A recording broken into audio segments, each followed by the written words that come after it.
warahmatullahi wabarakatuh. Halo siswa-siswi sekalian, perkenalkan saya Sri Wahyuni, guru geografi dari SMA Negeri 1 Simpang Kanan, Kabupaten Aceh Singkil, Provinsi Aceh. Pada video ini, kita akan membahas tentang siklus air atau siklus hidrologi. Materi ini merupakan bagian dari pelajaran geografi pada fase E. Sebelum dimulai, berikut adalah tujuan pembelajaran kali ini, yaitu peserta didik diharapkan mampu mengidentifikasi siklus hidrologi dengan benar. Mari kita saksikan bersama materi ini. Tahukah kamu, menurut UI Green Metric dari Universitas Indonesia melalui program Universitas sebagai agen perubahan sosial agar dapat membantu masyarakat meningkatkan kesadaran akan pentingnya pembangunan berkelanjutan yang berwawasan lingkungan, diketahui bahwa dari 100% jumlah total air di bumi, sebanyak 97,5% air yang ada di bumi merupakan air laut.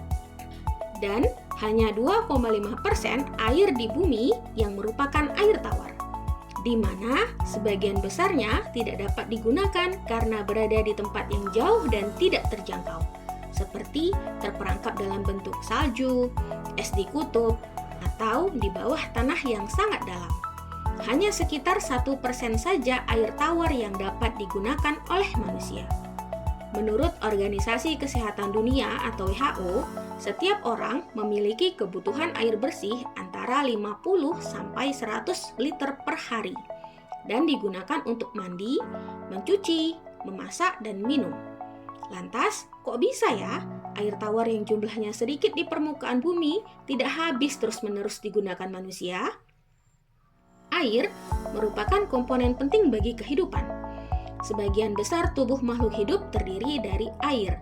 Contohnya, tubuh manusia yang 70%-nya adalah air. Oleh karena itu, kita sering kali minum air. Selain itu, air juga digunakan untuk membersihkan tubuh, mencuci pakaian, dan memasak. Ada beberapa wujud air, sehingga air tidak selalu berbentuk cair. Ketika didinginkan, air akan berubah bentuk menjadi es yang padat. Dan apabila dipanaskan, air akan berubah bentuk menjadi uap yang berbentuk gas dan tidak terlihat oleh mata. Begitu pula di alam. Air dapat berbentuk cairan yang terdapat di bawah tanah dan mengalir di sungai dan danau. Atau air yang berbentuk padat yang terdapat pada salju dan es di kutub. Ataupun berbentuk uap air saat terkena sinar matahari.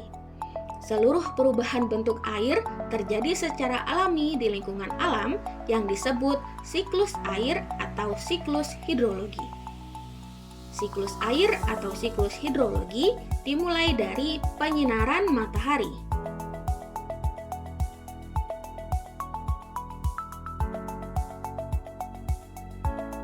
Kemudian, air di lautan yang dipanaskan oleh sinar matahari akan menguap ke udara.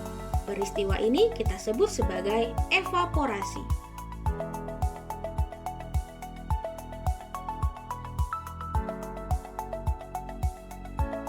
Sedangkan air yang berada di dalam tanah dapat diserap oleh tumbuhan dan menguap melalui daun yang kita sebut dengan proses transpirasi.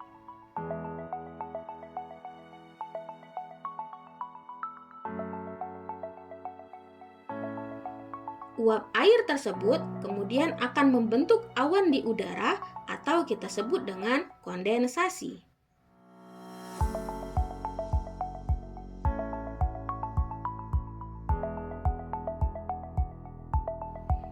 Saat awan tersebut dipenuhi oleh molekul air, air akan turun dalam bentuk air hujan yang disebut dengan proses presipitasi.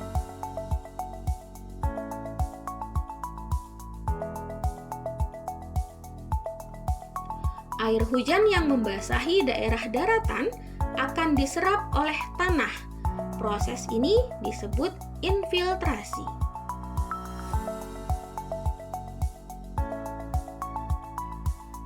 Dan Air yang mengalir melalui aliran sungai hingga kembali ke lautan disebut dengan aliran permukaan.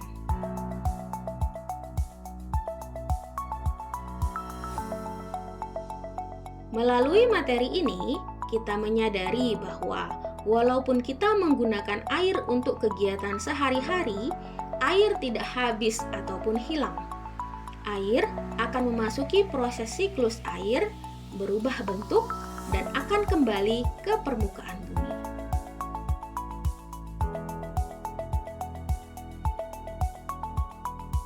Demikian pembahasan kita tentang siklus air atau siklus hidrologi. Terima kasih, semoga bermanfaat. Assalamualaikum warahmatullahi wabarakatuh.